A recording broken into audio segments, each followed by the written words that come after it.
All right, good afternoon, everybody.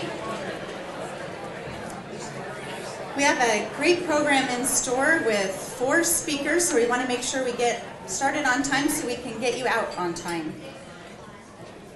I'm Lori Madsen. I'm President and CEO of the Tri-City Regional Chamber, and it's my pleasure to welcome you to State of the Cities, sponsored by Baker Boyer Bank.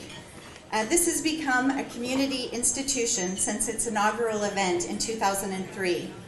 As our chamber grows to nearly 1,200 members, so does this event. Today we have the largest crowd yet for State of the Cities at 441. So thank you. You guys are a great draw, mayors. As the largest membership organization and economic development organization in the region, we're proud to present this program year after year so that our business and community leaders can hear from all 4 of our mayors and learn about the great things going on in each of our cities. It's an exciting time to be a Tri-Citian. For years, our community has been showered with accolades like one of the safest communities in Washington, one of the most affordable places to live in the Northwest, one of the best communities in America to raise a family. But the Tri-Cities truly are exceptional when you compare us to many places across the country.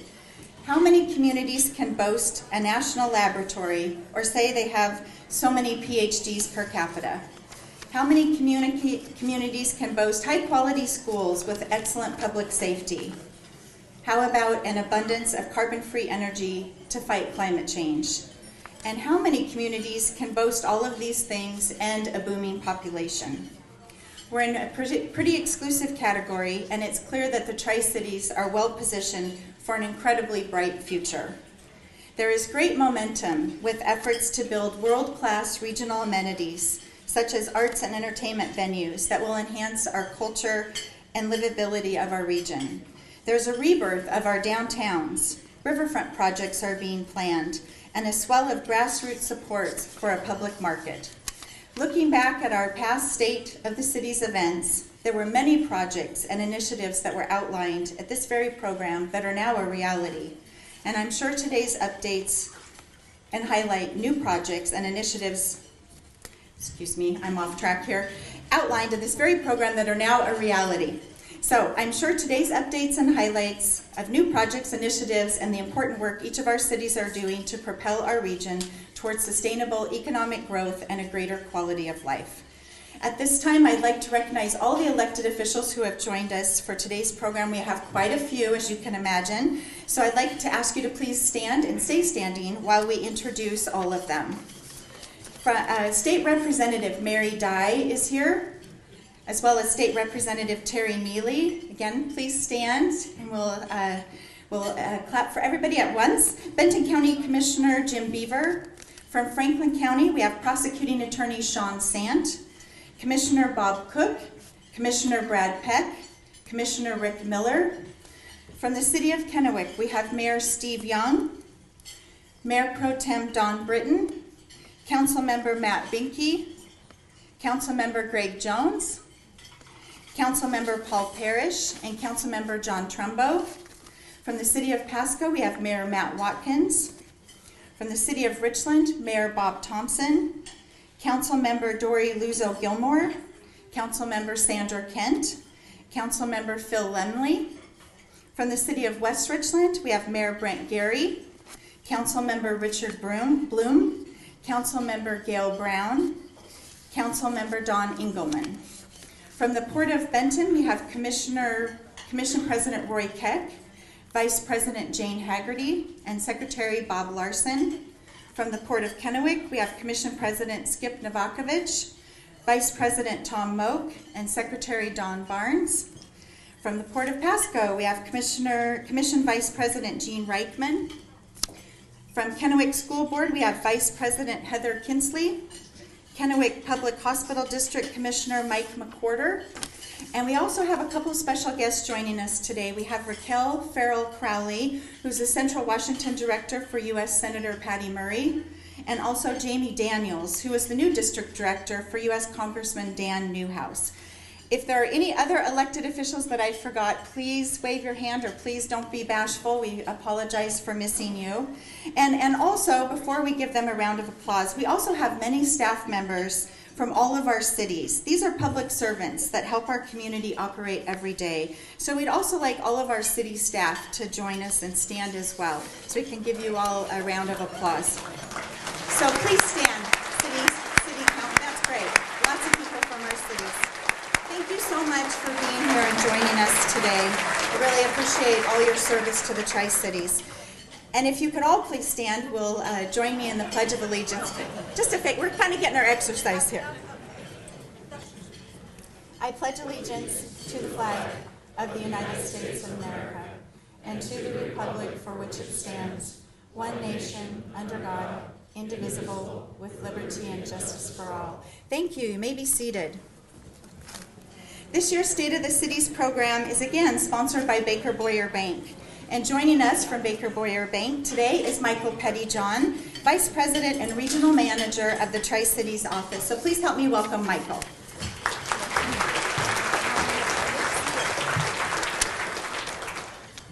Thank you, Lori, and I'd like to welcome each and every one of you to this year's State of the Cities Luncheon. It's exciting to be able to sponsor this again. Since our beginning in 1869 in Walla Walla, and in 1997 in Kennewick, Baker Boyer has been serving the needs of the Tri-Cities region with trust services, business lending, investment management, and traditional banking services. And it is our goal as a company to help family legacies to grow locally, bringing both a complete and a local approach to meet our clients' varied financial needs from one location. To depict this comprehensive financial service delivery in a visual manner, keeping with the video theme for today's session, let's watch a short video segment that shows the culmination of a financial journey for clients Alex and Kristen, and how the Baker Boyer advisory team, called the DS Baker Advisors, worked with them over their lifetime to build their family legacy. Let's take a look.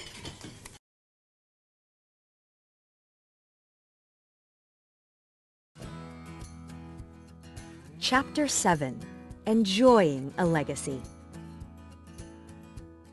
Over the next several years, Alex and Kristen continue to meet with the DS Baker Advisor team to ensure they are on track with their goals. Baker Boyer's long-term, common-sense approach to wealth has helped them grow their own family legacy and ensure peace of mind in retirement. Alex and Kristen are now retired, and as they reflect on their financial journey, they're grateful to the realtor who steered Alex's parents to Baker Boyer years ago. They remember how the bank helped Alex when he lost his debit card at college and helped them buy their first home, purchase the business, settle his parents' estate, transition the business to their daughter, and plan for a secure financial future.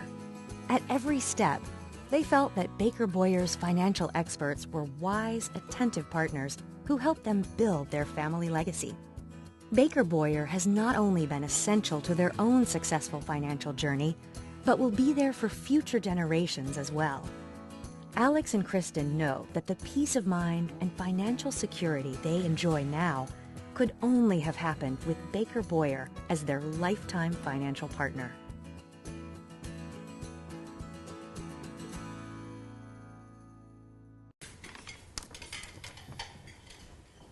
Let me finish by saying, as a small business, Baker Boyer Bank is in its 6th generation of family ownership. And we look forward to serving the Tri-Cities for generations to come, because we believe that together we can build upon the unique Tri-Cities legacy.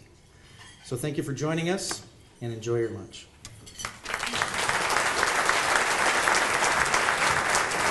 Michael, and we've got a great group of Baker Boyer Bank people here. Maybe you could all stand and we can acknowledge all of you. And thank you so much for sponsoring our lunch today. Thank you, everyone.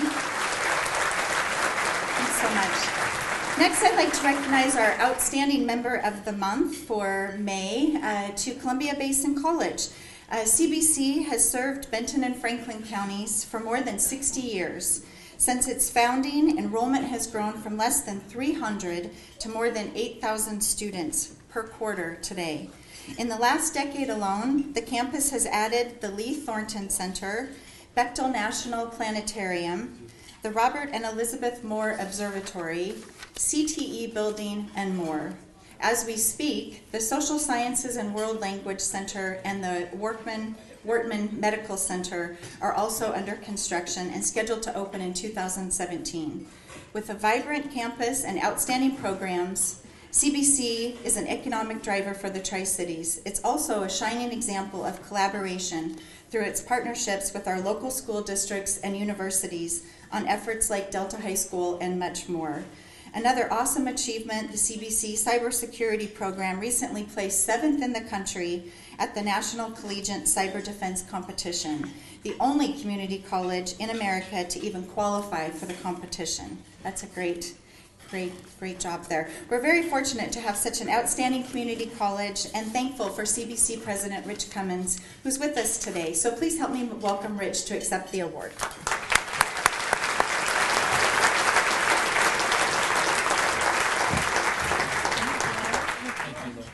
Thank you. Thanks again. Great job, Rich. Our chamber would not be where it is today, the 5th largest in the state of Washington, without the support of our members. Please help me welcome Elizabeth Holt, our Marketing and Membership Director, to present membership plaques to our newest members. Elizabeth?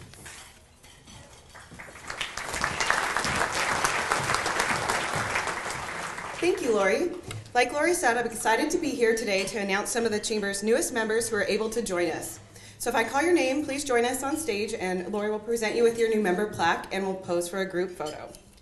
First we have former board chair and board member Bill Shibley with CHS Connell Green, Crystal Milliard with Girl Scouts of Eastern Washington and Northern Idaho, Chris Black with FBB Services, Stephen Wiley with Arts Center Task Force. Some of you are in the crowd, right? Yep, they're coming.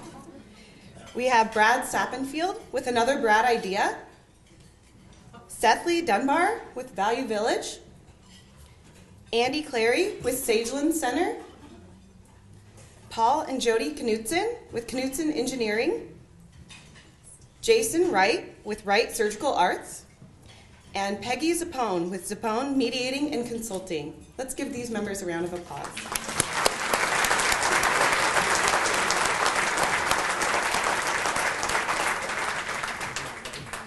Next, we'd like to recognize some of the Chamber's longstanding members. The members I will mention have been members for 20 years or longer.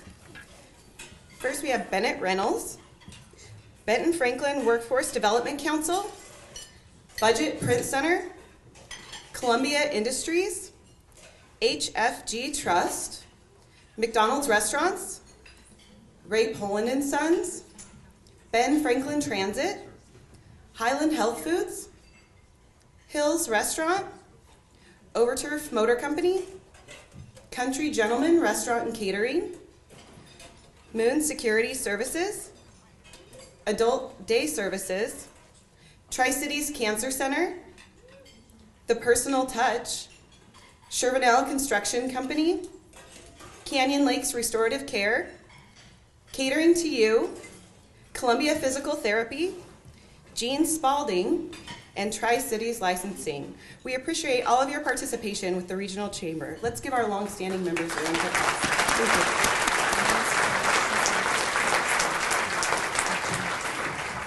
Thank you. Thank you, Elizabeth, and welcome to all of our new members. We appreciate your support and looking forward to providing value to your business.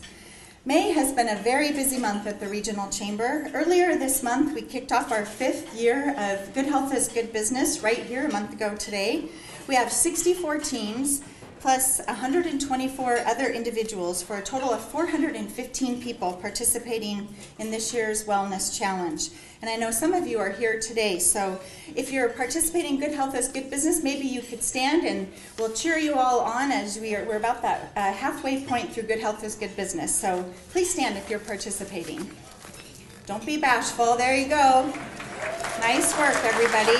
What a great group. Thanks for being part of our spring challenge, and thanks again to our premier sponsor, Amazon, for supporting this program to make it possible for our community.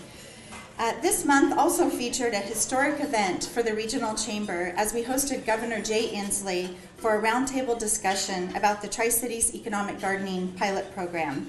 As you know, last year, the Tri-City Regional Chamber launched the first ever economic gardening program in the Pacific Northwest, thanks to the generous support of Patel, operator of PNNL, and GISA Credit Union. 5 companies were selected to receive economic gardening assistance and have received valuable strategic information to help grow their business right here in the Tri-Cities. Since our program launched, the Washington State Department of Commerce and Governor Inslee took action to create a statewide economic gardening program, and our own Senator Sharon Brown led efforts to pass economic gardening in the legislature, which is now enacted into law. The governor met with our program sponsors and our CEOs from all 5 companies to learn about their experiences. He's very excited about the early success and thrilled for the opportunities economic gardening will create for our community.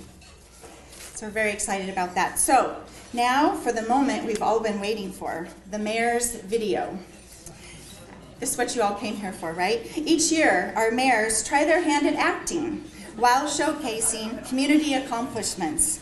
It's always great to see the collaboration between each of our cities, and it really does seem like each year some of their acting improves a bit as well. So please enjoy the video.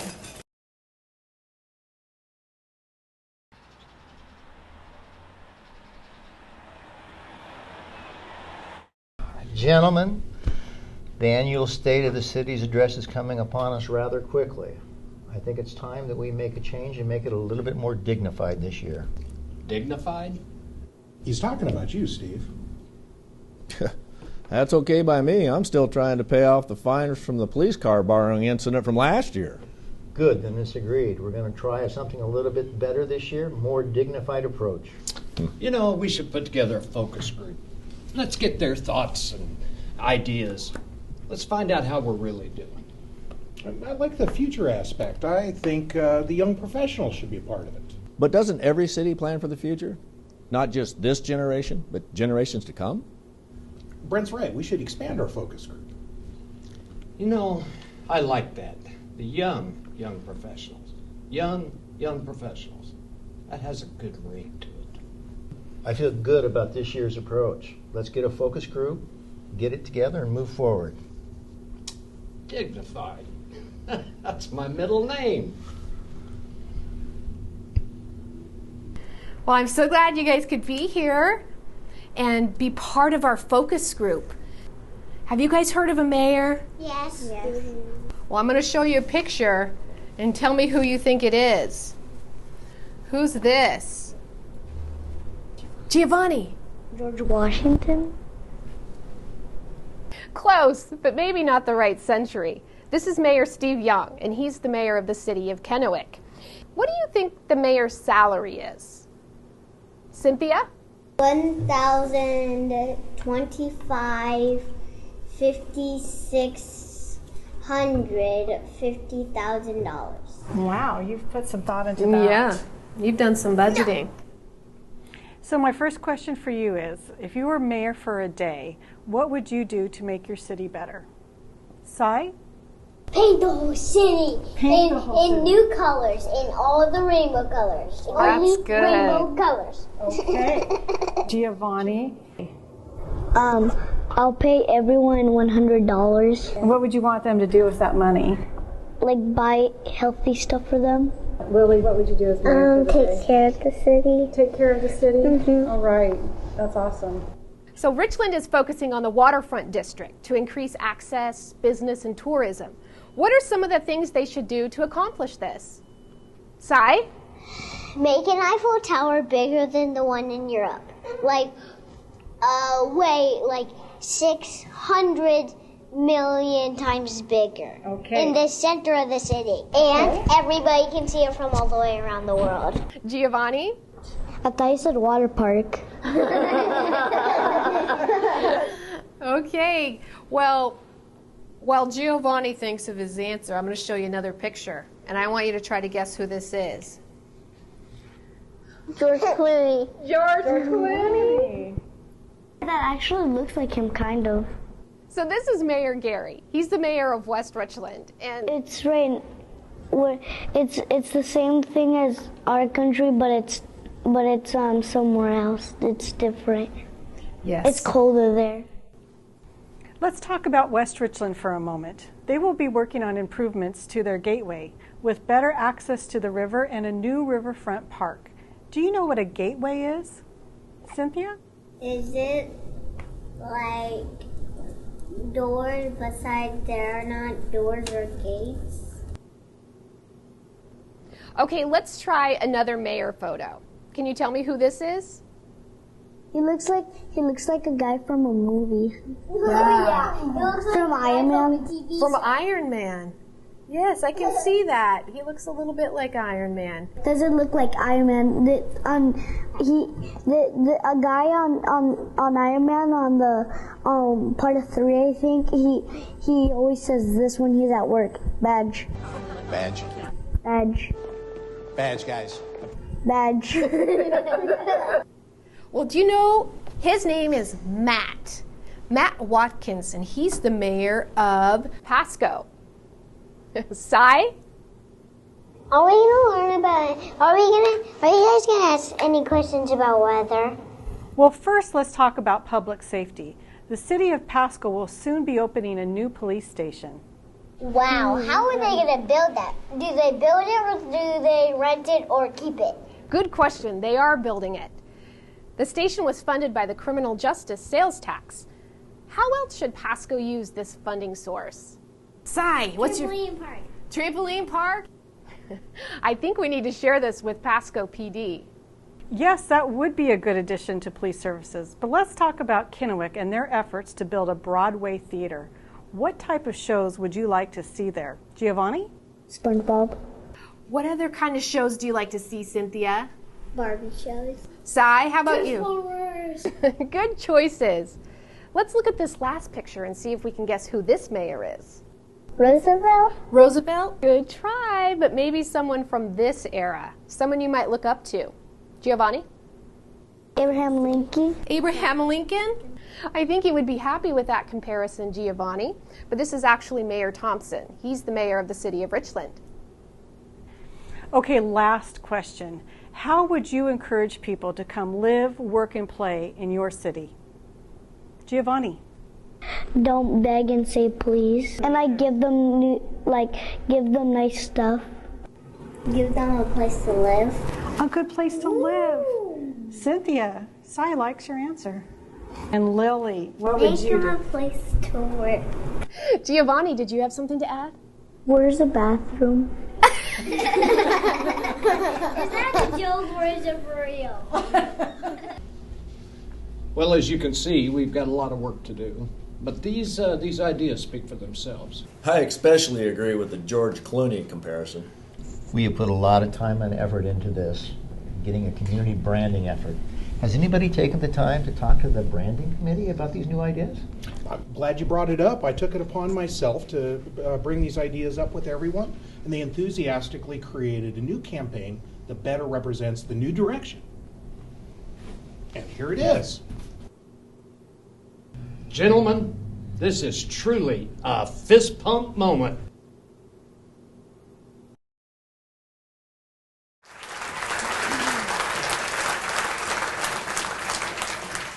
And the Oscar for the best performance by a mayor, I'm kidding, we're not really doing that. That'd be really fun though, maybe next year. No, actually that was great. Congratulations, thanks so much. Holly, Evelyn, you did a great job.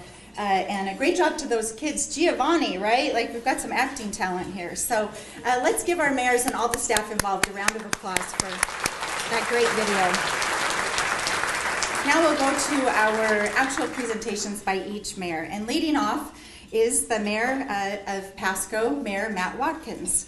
Mayor Watkins was elected to the Pasco City Council in 2014 and was elected mayor in 2004. I need my glasses, my font's small. Was elected to the City Council in 2004 and was elected mayor in 2010. He's also the current chair of the Ben Franklin Transit Board of Directors Mayor Watkins is a third-generation resident of the region, and in his spare time enjoys competitive long-distance motorcycle riding across U.S. and Canada, and I think he's also taken up flying planes, I believe is your new passion. He holds a bachelor's degree in social science from Washington State University and currently works as a software engineer for Lockheed Martin Technology. So please help me welcome Mayor Matt Watkins.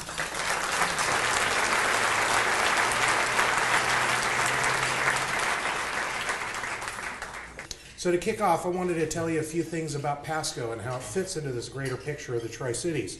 And I'm going to see if I know how to use the little clicker. And not yet. We'll do that. Turn it on. Is it on? That would help probably to turn it on. Probably at the bottom. Okay. Oops. On the side. Well, oh, there you go. The blind leading the blind here. There you go. Hey, that's perfect. Economic development is and continues to be a key to Pasco. One of the projects that we've been involved with, and when you're talking about industrial infrastructure, you're talking about getting the water there and getting the other stuff away from things. And one of those examples is a sewer main that we're doing in the 12 Colotis area. If you think going out to the garbage area, that force main is going to help with a gamble that Pasco council and staff had in the 90s of doing a processed water reuse facility and doing value adding to agricultural products grown in this region. So if you've had a tub of Reese's potato salad, you get an idea of some of the things that are made in the Tri-Cities. We need more capacity of that, and so we have to build the extra infrastructure. Also, special thanks to our representatives, including Mr. Terry Neely, who's here, for helping us get one of those projects forward. That's going to be a win-win for the district as well as Tri-Cities in Eastern Washington. Another example, and this, I wanted to put this in the beginning, this is a soft spot in my heart because I moved to Pasco partly because of diversity, partly because of the value, excellent value in houses, but also tacos. It really was about one of my three-legged decision. And there is a group of volunteers, and I know that Craig Maloney, are you around here, sir? You want to raise your hand? There he is right there. That gentleman, any other volunteers from the Pasco Taco Crawl Committee here?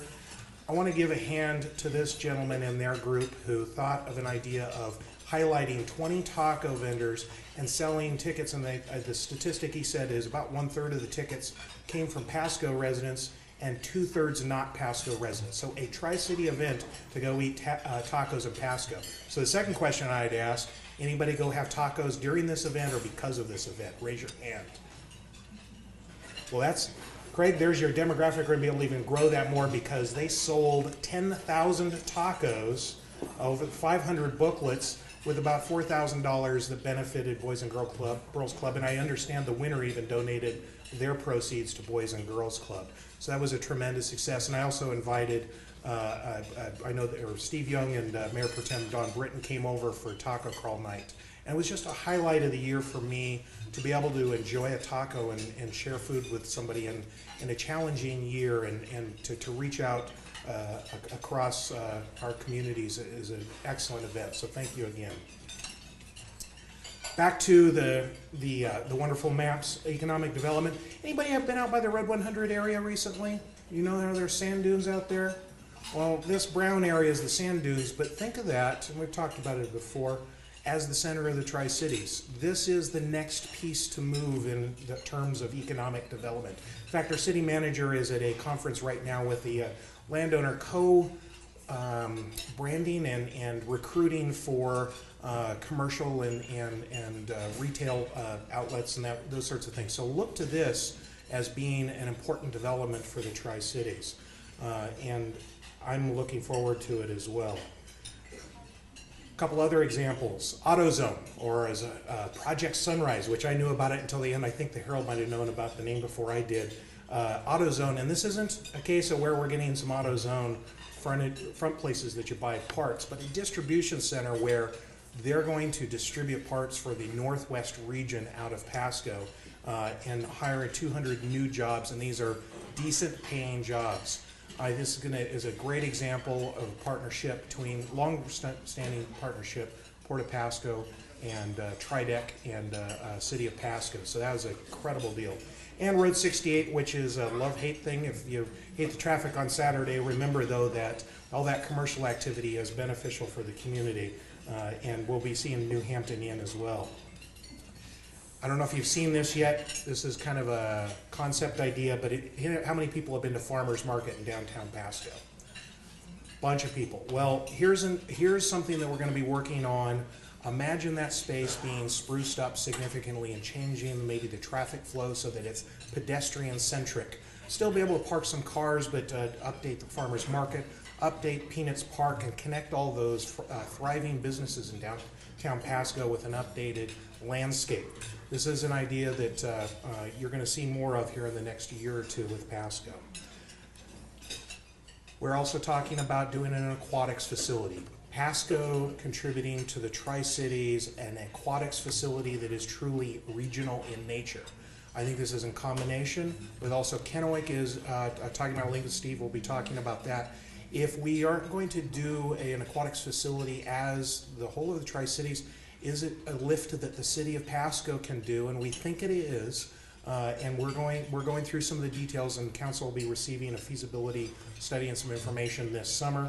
Probably not, but of course, this will be something that the voters will have to vote on too, and that'll probably be next year. So look towards the question of whether or not Pasco wants to open up a regional center that all the Tri-Cities and all the visitors can use. And then closing, something that I brought up every single year since I've been doing this, I think, or at least the last 3 or 4, we are still in need of an animal shelter, all of the cities. West Richland's doing a project, of course, Richland, Kennewick, Pasco, we do a common facility, and it's aging. It's not getting any younger. We need to get that done in 2016 and 2017. And with that, we have one more slide, and this one, how about anybody drive Road 68 and see the circle, irrigation circle to the right in the middle of town? That's owned by the Department of Natural Resources, and it's long overdue to be sold to become development property. You'll see a couple of green cross lines on there. That means where streets would actually go is being sketched. We voted we didn't vote, but we decided last night. I think you'll see that on our agenda. And then DNR is going to be auctioning that property off. So that's going to be also a development area south of I-182. And the circle will eventually be gone. Community branding. I know that the Visitor Convention Bureau, thank you, Stepmother Chris, and also the Year of the Manhattan Project Historical District Park is a common theme in the Tri-Cities, and Pasco wants to be part of that common branding exercise, and I think we're going to see a lot more of that, and excited about that. And then something I didn't put on a slide in here too, but also a recurring theme. How many people have read or heard about STEM here in the past year or two? There is a thing that's coalescing that is common to all of our community, and I think we're with a recent article that came out about the Tri-Cities, and I think you're going to be seeing more of that too. So I think STEM is also a common emerging theme as well. And with that, I am done this evening. This afternoon, I'm going to give that to. Well, I was going to. All right, next we have Mayor Robert Thompson. Mayor Thompson is a lifelong Richland resident and has served on the Richland Council since 1994. He previously served as mayor from 2000 to 2004. Currently, he has his own private law practice and is very active in the community.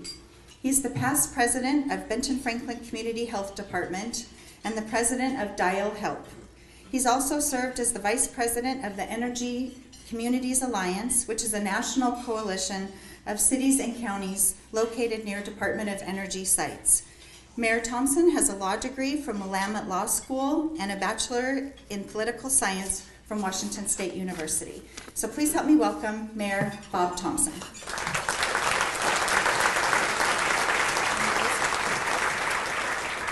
Thank you. Well, good afternoon, everybody. It's always a pleasure to have an opportunity to talk to a business crowd who gets it in regards to what communities do to benefit their citizens. It has been my opportunity here for the last I don't know, like 5 months, something like that, to help the city of Richland move forward in realizing its dreams and its aspirations, not only for the community leadership, but for the citizens as a whole. And I want to take a little bit of time to talk to you about how that isn't an accident. I think that Richland has always had a bit of a moniker in regards to, they want a project, they overstudy it. If you can't, one study is never enough. Let's have 3 or 4. And I always kind of took that from the Department of Energy world and people who work for AEC, which was my background, my parents' background. And I want you to think about the generation that raised me is passing away as we speak. And the demographics of the Tri-Cities is changing as a direct result of that. That presents challenges and opportunities for us all. The one thing that, as you know, I'm kind of an old man, maybe not as old as Steve is, but old enough. And I am heroically followed, maybe not as bad as Mayor Gerry, but we all have our challenges. Let's think about the parochialism that there was in the Tri-Cities when I was a kid growing up versus how we are today.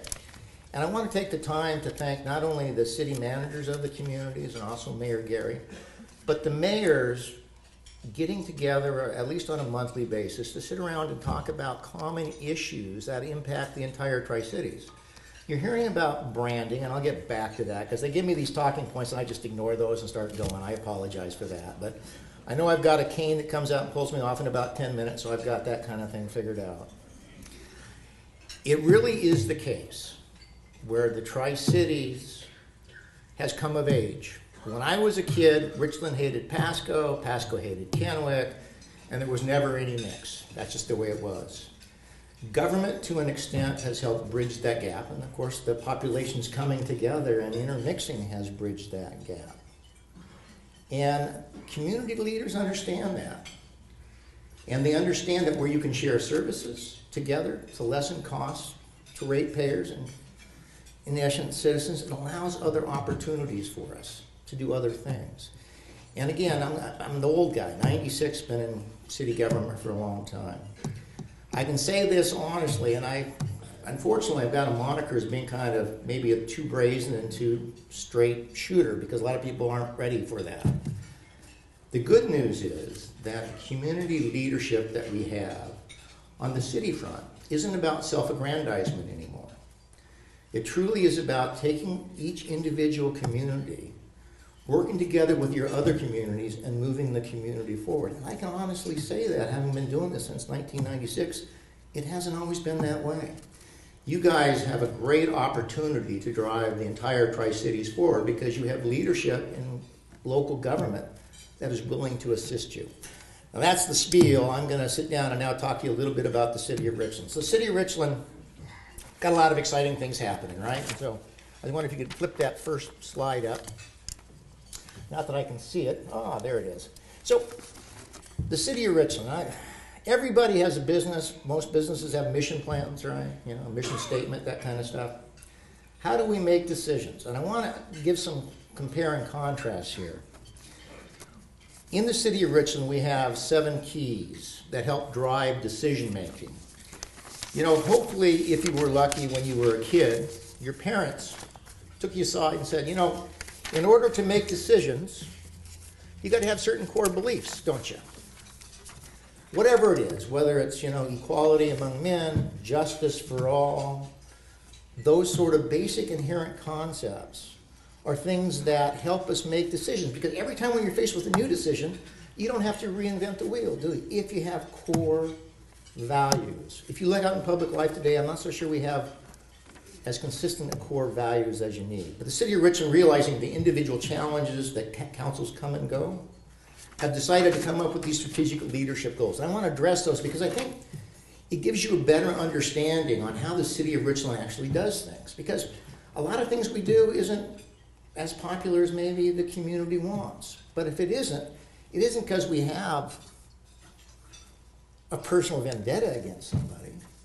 It's when you balance these 7 core principles that you make your decision. Are you going to be better ahead or farther behind when you make the decisions. So I'm going to take the time to do it because it'll give you a better understanding how the city of Richland makes its decisions. And I'll read them real quick. Financial stability and operational effectiveness. And you got to pay for what you give. Infrastructure and facilities. When you turn the lights on, you flush the toilet, it actually works. The roadways aren't cracked and beaten. Economic vitality. Where we can, we try to assist the private side in being successful. We don't have the opportunity to provide money to private sources. That's business's idea. That's what the private sector is. But we can present an opportunity. And Richland, to its credit, I think over the last, 10, 12 years has done an excellent job. Frankly, the rest of the cities has done an excellent job. If you look at the growth that has happened in our community, good growth, not bad growth. Think about the jobs that have been created here. People work together to have that happen. Targeted investments. You don't always get the same bang for your buck, do you? It makes sense if you can spend money in a particular area and make money on that. Don't throw your money. You know what? A lot of people like to spend money, throw it up in the air, and have it blow away and nothing changed. Make you feel good, but it didn't impact change. The city wants to impact positive change, and I think the rest of the cities do as well. Natural resources management. Obviously, if you look at the ridge lines in the city of Richland, those have become free. In essence, they're, the Badger Mountain Club, through grants and funding, has been able to take their ridge lines, make that successful for the community. All citizens have the right and the ability to use those. Community amenities, the stage in Richland that we created helped the city of Richland along with some grant funding to be able to do some amazing things. If you've never had the opportunity to come to Richland for the Live of 5 events in the summer months, please do. You'll enjoy the city of Richland. Downtown is changing. Neighborhood and community safety. I guess, I don't use these, I talk too much, but I will say people move to the city of Richland for the opportunity, for the safety, and for the school systems, all right? I have an opportunity with some of my other jobs to travel around the United States and observe other communities who aren't as fortunate as we are. I don't think we ever take the time to know how blessed we are. First off, because of the great economy we've had. The federal government has been of great assistance to us in regards to pumping $2 billion a year into our local economy. It makes a bit of a difference. I travel around the country and people would die to have the opportunity that we in the Tri-Cities have. The biggest deal a city can screw up is getting in the way of itself, all right? Think about that. When it comes to zoning ordinances, when it comes to leaning on businesses to do certain things, you can get in the way of progress. I think the city too, our city, and I see, it's hard to say where the genesis started, whether it was the city of Richland. I like to claim that because way back when in 2000 when I came the first mayor, we started spinning things around. Probably not true. Steve doesn't think it's true. Steve's pretty sure it's all about Steve because there's enough ego in the room between him and me to make it kind of go away, but I'm just saying. Again, I look at all the successes that I have here and I think about the number of people that are here that took time out of their busy days to come and join us, get a better idea of why it is that cities can help you all be successful.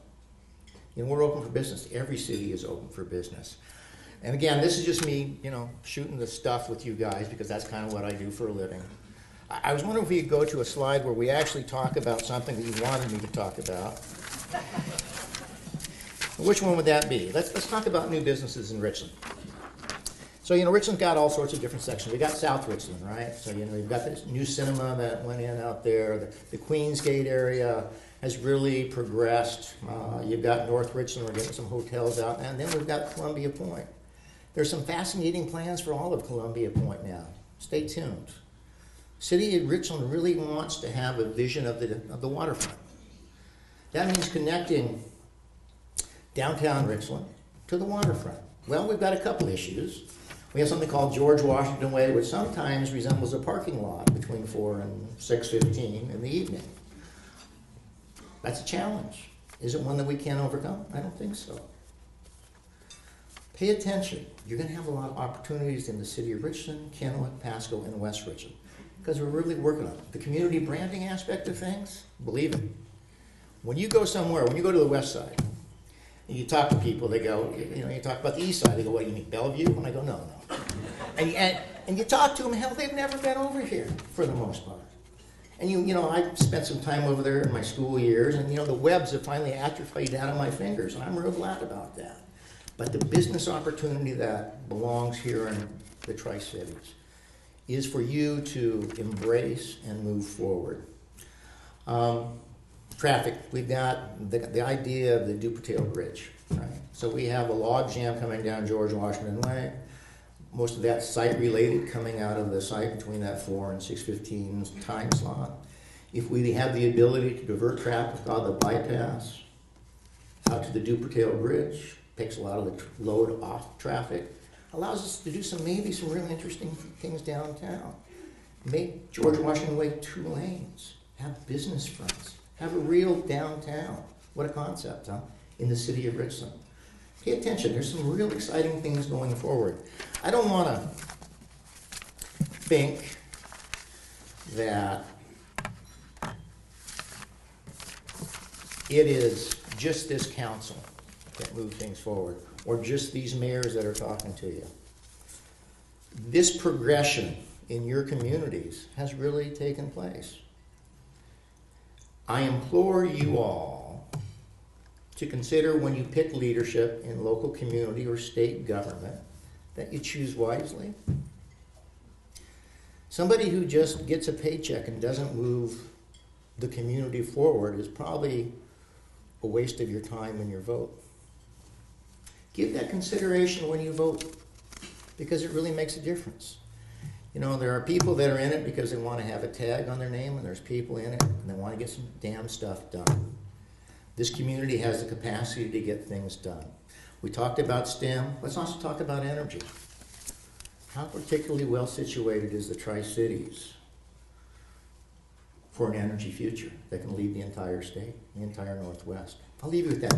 We have some great opportunities. Richland's doing its part. I know Kennewick, Pasco, and West Richland are doing their part. Spent a lot of time chatting with you. Thanks for the slides that I didn't use. You know how that goes. So, anyway, everybody enjoy their afternoon. All right, now I'd like to welcome our next guest, the West Richland Mayor, George Clooney. Okay. Do you love that? That was so good, wasn't it? Did you pay those kids to say that? Now we have Mayor Brent Gerry. He's currently serving his first term as mayor after being elected in 2013. He previously served 4 years on the West Richland City Council. Mayor Brent Gerry has lived in West Richland for over 20 years and owns Richland Auto Care Center, which we're very proud to have as a regional chamber member. Please help me welcome from the city of West Richland, Mayor Brent Gerry.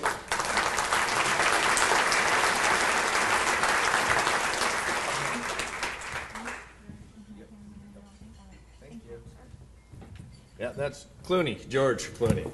Yeah, that's good. Well, this is it's always a tough act to follow with our mayors. I do thank President Roosevelt for the history lesson today. Did a wonderful job. And Iron Man Watkins, I'm glad he's taking the iron butt off the motorcycle and putting it to the air. It's much safer. And if he hits any sheep up there, we got some serious problems. And I can't say anything about Mayor Young because he goes last and he will roast me. I know that. But we do enjoy our lunches. As Bob said, he travels an awful lot. And for the first few lunches, we called him No-Show Bob. He's always traveling somewhere. So we're going to take a sack lunch to his office the next opportunity we get so we can get him involved. I would certainly like to take the opportunity to thank the Regional Chamber of Commerce for hosting this event today, as well as our lunch sponsor, Baker Boyer Bank. Thank you. I do certainly appreciate it. I would also like to thank the City of Richland staff, Holly Logan, Kelly Makart, and Mike Charbonneau for the presentation of today's video, which was absolutely incredible. And I believe there was a little begging going on with these other two mayors to come visit their city, but we're not supposed to beg. We just provide nice amenities for them to do so. Yeah, it's hard to believe that it's been a year past since I was last before this audience, and it certainly has grown in size. And while we're always focused on the future in West Richland, I wanted to provide a quick little history of the city of West Richland.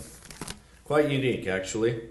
The city was incorporated June of 1955 with the combination of communities of Heminger City as well as Enterprise. Today, the city is over 14,000 residents strong and has been experiencing steady population growth over 3.5% the last 5 years. As was mentioned, we are growing communities.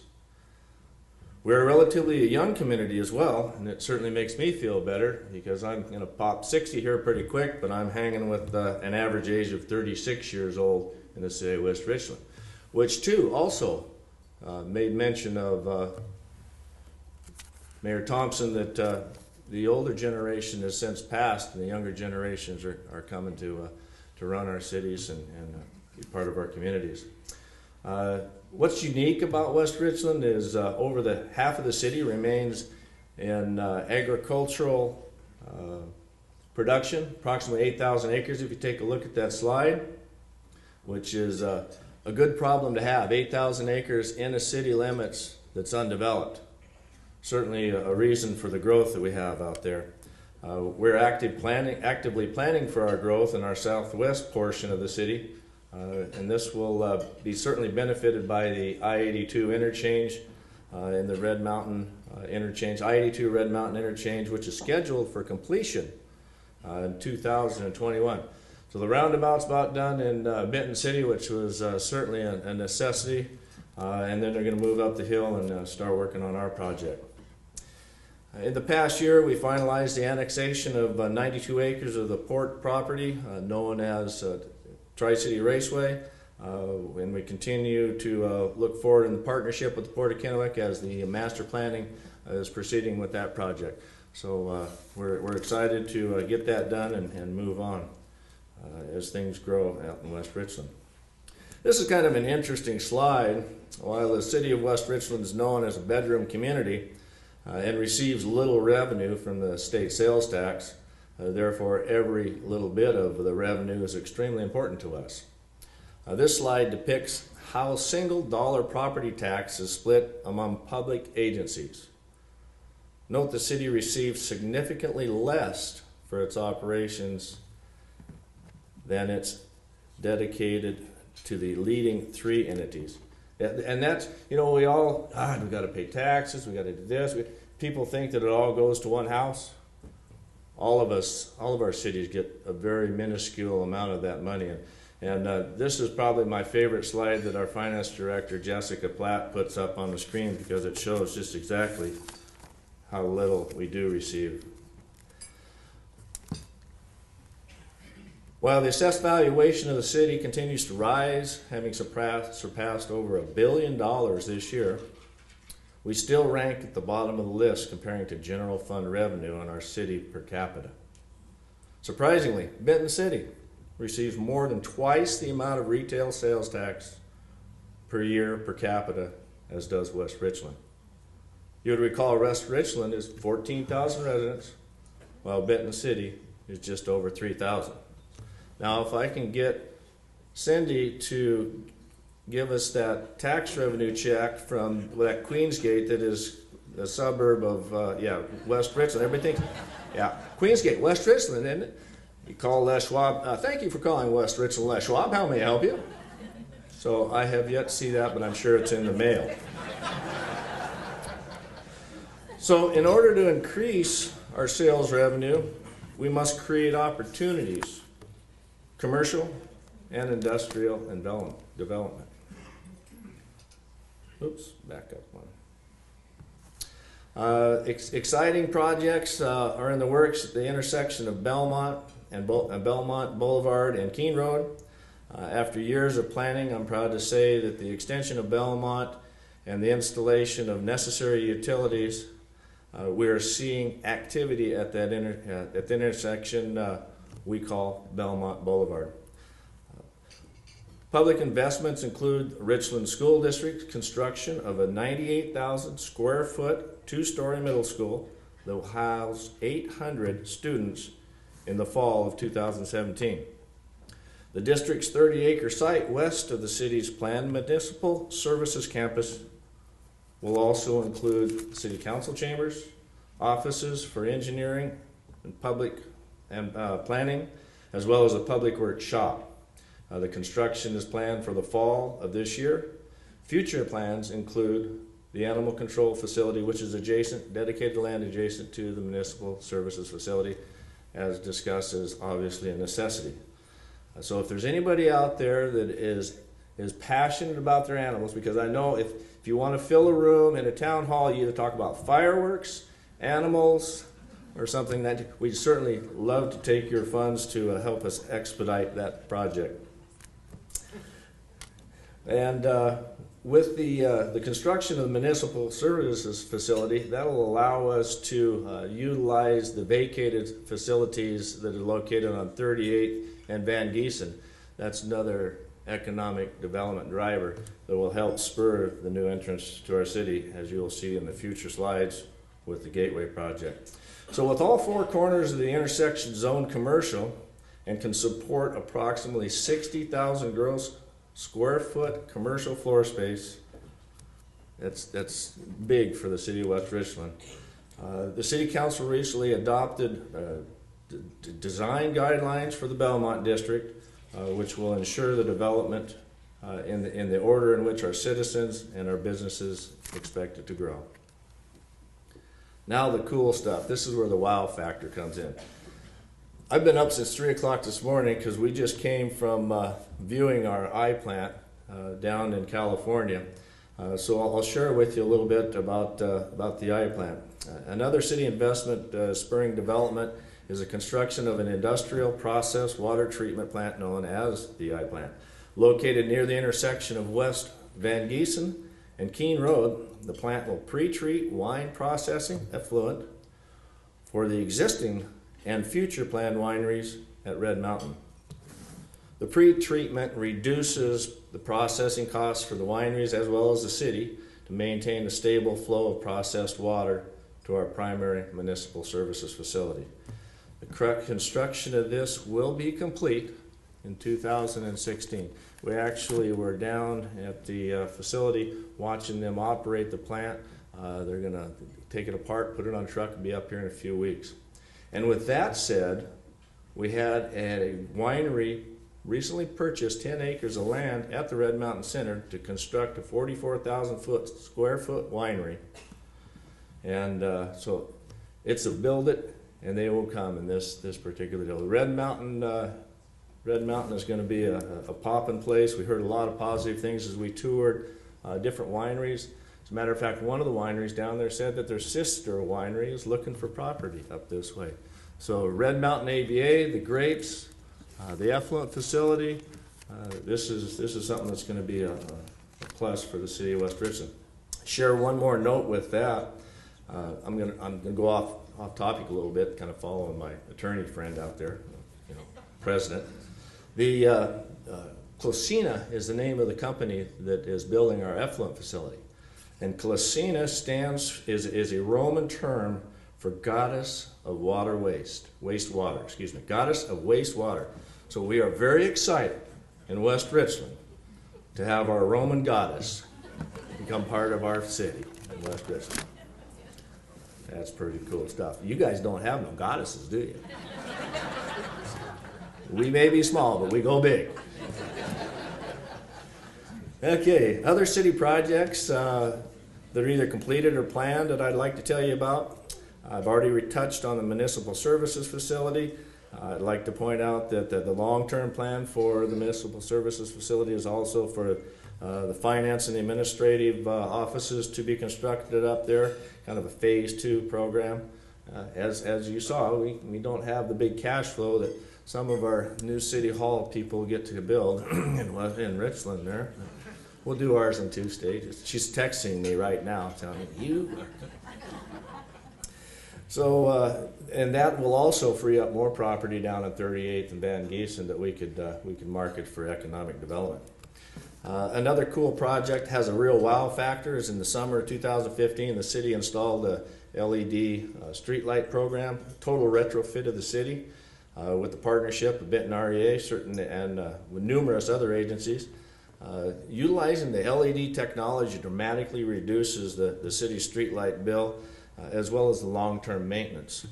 And this is really going to be a wow factor here. When you consider that February of this year, our citywide light bill for streetlights was $2,850. Previous year, $8,500. Incredible job. Thank you, Drew. Thank you, Roscoe. It's going to be a payback in a very short order. Matter of fact, all we need to do is throw a few solar panels up. We'll be making money. This project was completed on time and under budget. Another job well done from our staff. I thank them for that. We have the ability to dim the lights through the roam system when they're not needed as much through the late night or the evenings. We can drop them down, save the power. We can ramp them up. So we're getting calls. People want to turn them off at 4th of July, strobe Van Giesen, so we can have parties. So that spurred council to adopt a dimming policy. So sorry, we can't do it. It's policy, Roscoe does raise the light a little bright at my house when it's time for me to get going. So besides the iPlant project, I wanted to share with you in regards to the Gateway project. It's something that's been in the works for a while, but it's going to come to fruition this year. The park will provide a hand-carry watercraft access to the river, ADA accessible. And if anybody's ever floated the Yakima River and seen the congestion that is up and down our banks, we're going to have something that is certainly a necessity on the river to provide safe access for our rafters and kayakers. But the most important thing is we're going to have a restroom facility on the river, as well as 46 parking stalls, so you won't be lined up down Van Giesen. With that, we're also going to put lights on the bridge, and with the new signage, we'll actually have a true statement as when you come into the city of West Richland. So we're very excited about that. Being focused on the future, we don't have as many projects as some of our mayors have right here, but we're a small city and we're growing in a smart way, I believe. And that's a necessity. I heard that quite a bit when I was knocking on doors, is they didn't want to spoil the lifestyle that we had out in West Richland. But growth is going to happen. We have to do it responsibly, and it's certainly, as I've demonstrated, we need the economic driver. So we'll do the best we can to maintain a quality life that our citizens want, while being able to put a couple of bucks in the coffer so we can keep the lights on, even though they're getting cheaper as the days go on. But none of this could be possible. Look at this, Steve. You're already getting up here, aren't you? Yeah. Focused on the future. That's Steve. You guys gonna cut me a check too? I would certainly like to thank the staff of the city of West Richland, because if it wasn't for the hardworking staff that we have, our staffing hasn't increased over the years as our city has grown, and that's certainly something that is a necessity. But without the staff, as well as the committed city council that are the ones that are the policy makers and have to make these difficult decisions, whether they're popular if individuals or not, it's certainly looking out for the best of the city in the future. So with that, AKA George Clooney, out. Mayor Young was first appointed in the City of Kennewick Council in 2008 and elected mayor in 2009. You're quick, it's short, don't worry. I'm just watching. Okay. He's lived in Kennewick since 1986, and during that time has worked as a budget and program manager for prime contractors at the Hanford site. That's out of date. Well, that's good, right? Was that good in there? That's out of date. 2011, he became the vice president of Mission Support Alliance. Mayor Young attended Tulsa University and received a degree in economics. So please join me in welcoming Mayor Steve Young.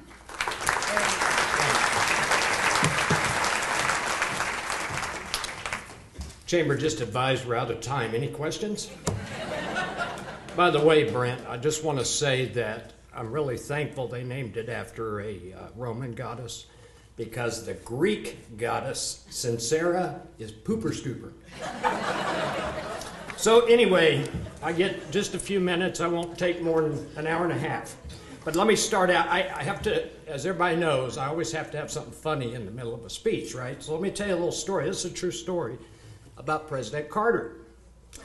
So he was on David Letterman, and he was telling this little short story that happened to him when he traveled to China, or Japan, I'm sorry. And so he was speaking at a business lunch in Tokyo, and he decided to open his speech with a joke. So he told the joke, and he waited for the translator to announce the Japanese version. Now, even though the story was rather short, it still took a little bit to get the story out. But President Carter was a little bit surprised by how quick the interpreter was able to retell it.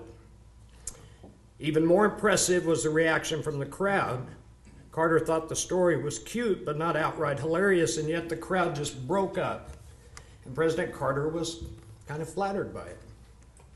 So after the speech, President Carter ran over to the translator to ask him how he told the joke, because he was trying to find a better way to tell it. When the president asked how the joke had been told in Japanese, the translator responded, "I told them President Carter has told a very funny joke, so start laughing." See? So my boss, Evelyn, are you going to do the clicker? Yes, sir. Okay.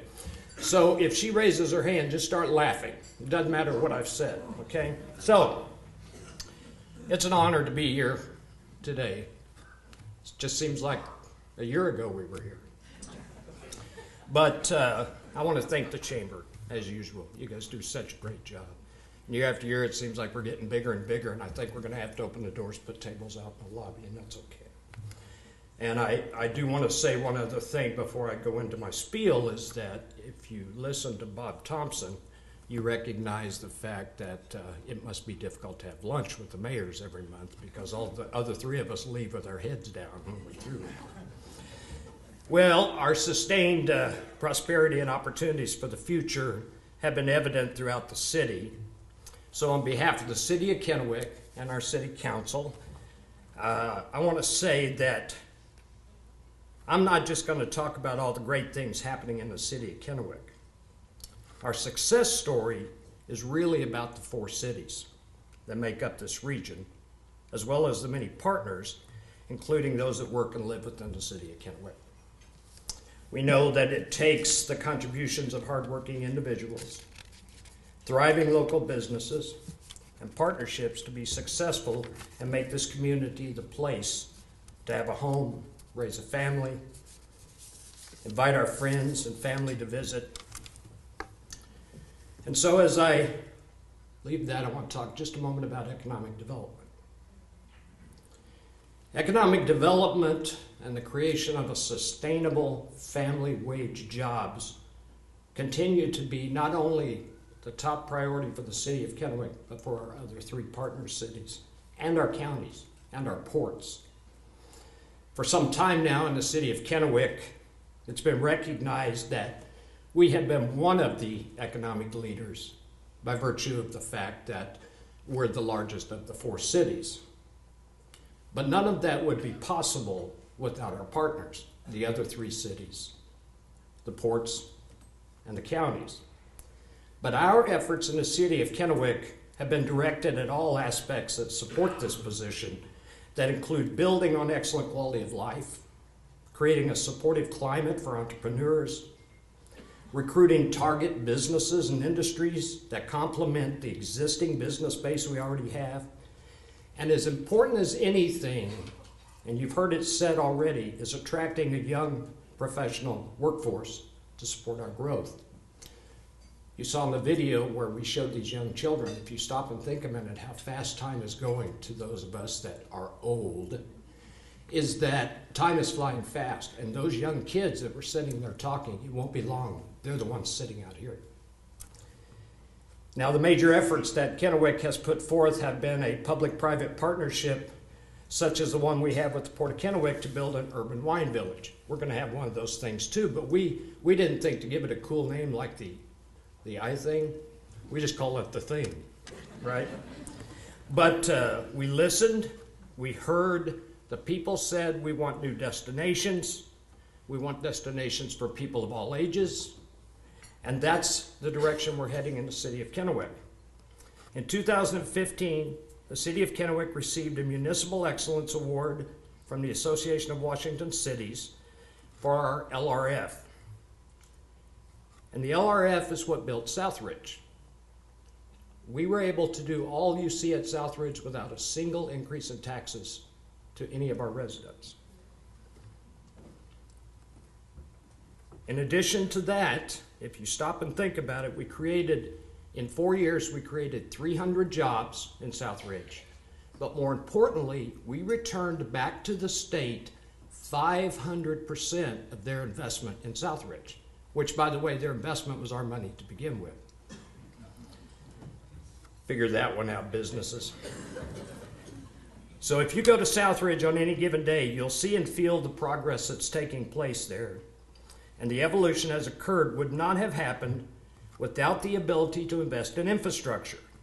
The success of this project spurred a campaign to work with our legislators on a proposed bill for a second LRF, an opportunity to fund infrastructure, and guess where?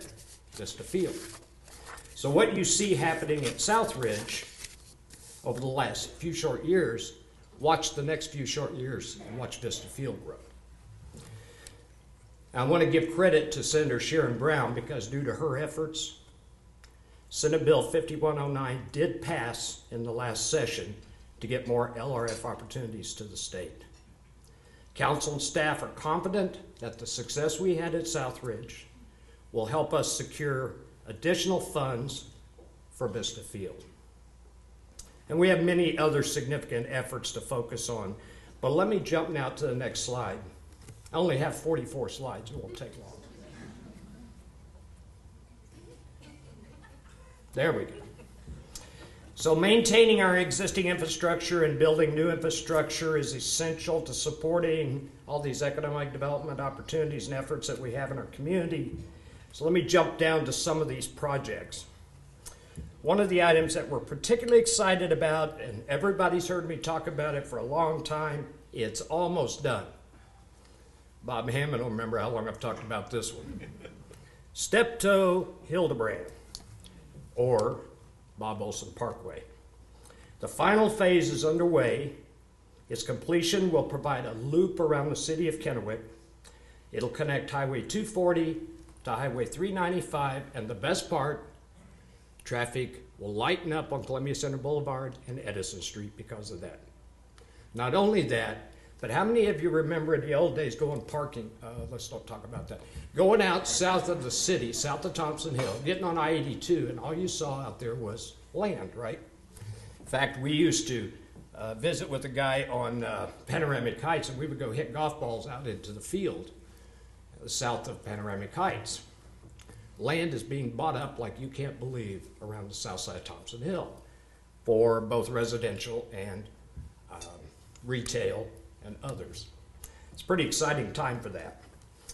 Another project has been our fire station at the corner of 10th and Kellogg. We desperately needed. This is the 5th fire station.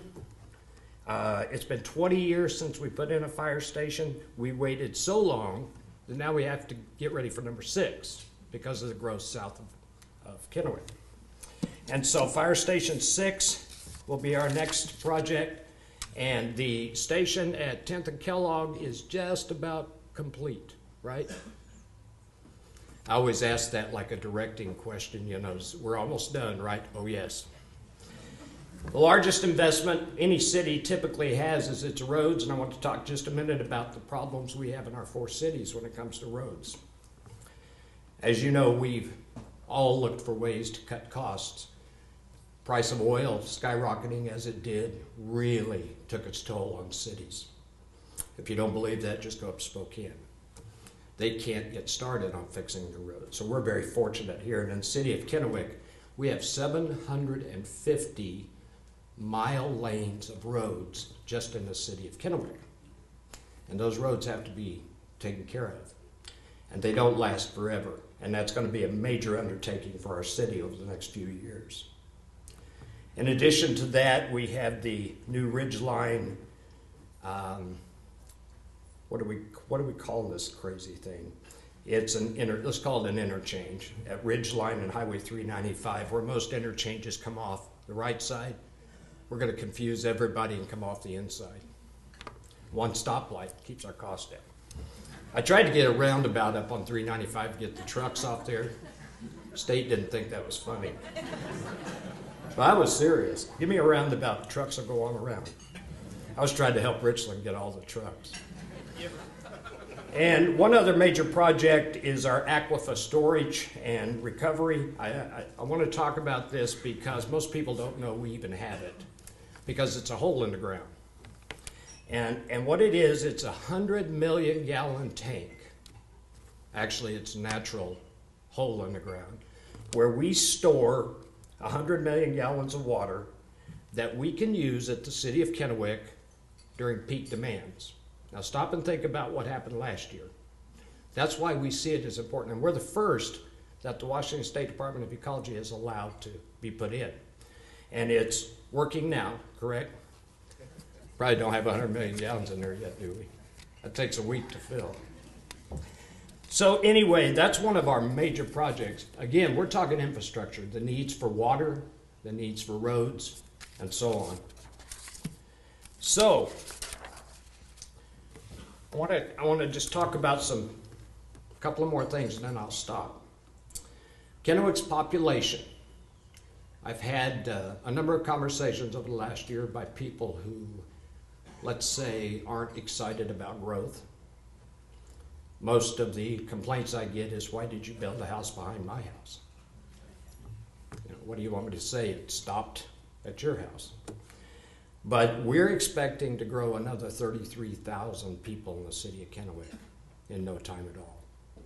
And that's from the state estimates.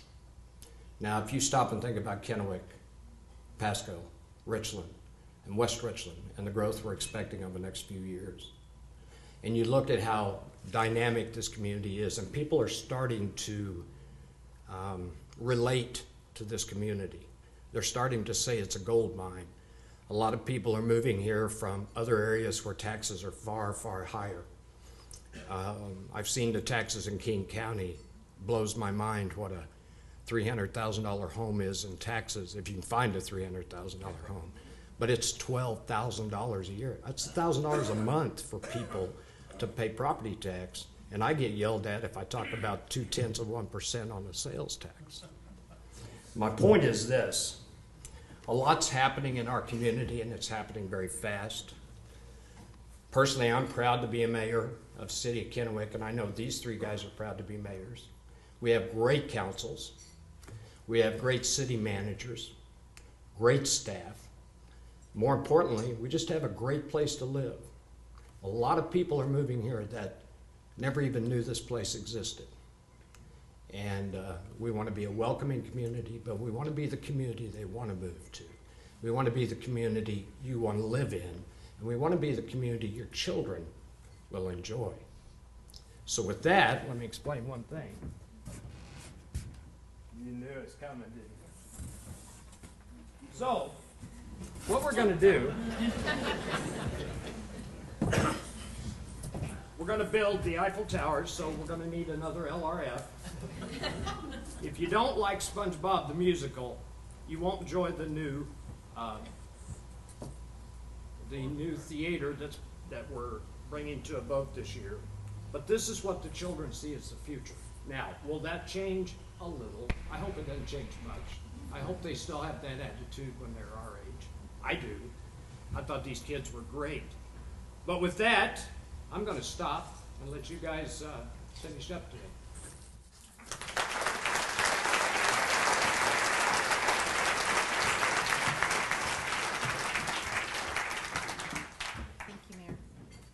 Thank you, Mayor. And again, thanks to everybody from the city of Kennewick and all the council members and staff members who joined us today for all the great work you're doing in Kennewick.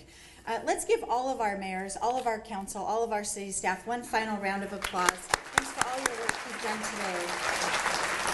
We just have a couple couple more business items here, and then we're going to let you all get on with your day. So our final polling question of the day is, what topic would you like to see at a future chamber luncheon? We're working on our programming for the rest of the year. So would you like education, entrepreneurship, sustainability, technology, or workforce development? So give us your opinions and give us your feedback there, and we'll look at some potential new programs for the chamber.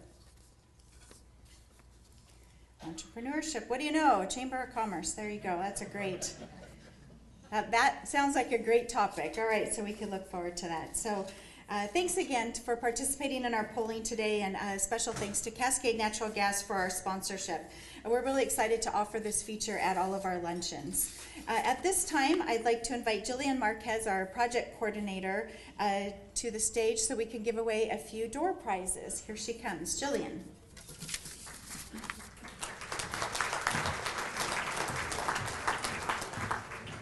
Thank you, Lori. Today we have 8 door prizes to give away. We'll do that really quickly. These are all donated by chamber members, so thank you again. First is flower bouquet from Just Roses, and that will go to Steve Norton with project management skills. Okay. And the second gift is a $50 American Express gift card donated by Payne West. And that will go to Dana Munn with Junior Achievement.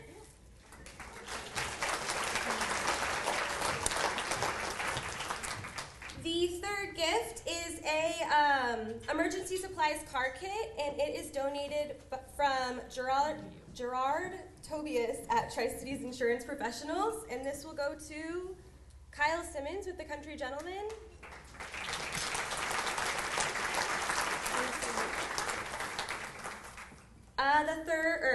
The fourth is a $100 gift certificate to Durashine Clean, and this goes to West Door, Doors Jewelry.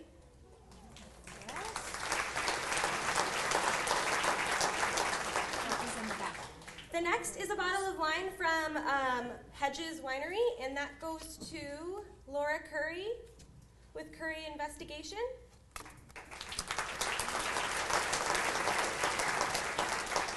And then another bottle of wine is Riesling from Waterbrook, and this goes to Christy Watts at Ben Franklin Transit.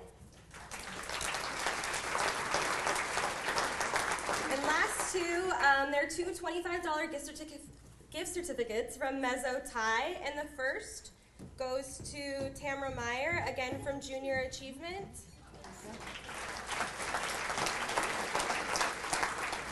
And the second goes to Jason Lee with Washington State Association of Plumbers. That's it for today. If anyone's interested in donating prizes, please see me after the program. Thank you.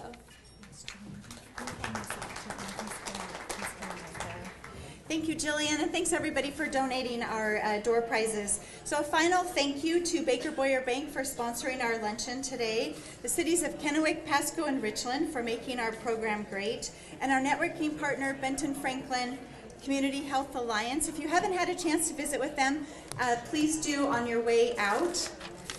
We'd like to thank the wonderful staff of the Pasco Red Lion for hosting us today, and Charter Communication, City of Pasco TV, and Richland City View for filming and rebroadcasting today's program. And a sincere thanks to all of you for attending today. We'll see you next year. Maybe next year we'll be at 500, right? That's our goal. Way to go. Thanks, everybody.